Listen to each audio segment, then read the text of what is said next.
ఉపచారములంటే మీరు ఒక్కసారి జాగ్రత్తగా అర్థం చేసుకోండి, మీకు అర్థమైపోతుంది.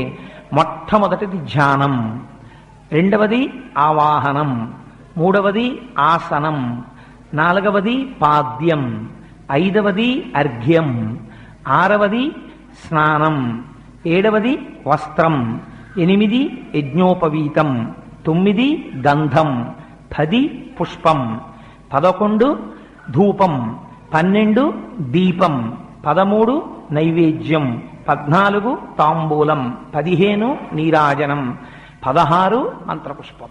మీరు ఒకటి పూజ దగ్గర మొదలెట్టినప్పుడు బాగా జ్ఞాపకం పెట్టుకోండి. మీరు పూజ పూర్వాంగంలో ప్రారంభం చేసినప్పుడు అక్కడ ఉన్నవాడు భగవానుడు, నేను ఆరాధకుణ్ణి అని మొదలు పెడతారు.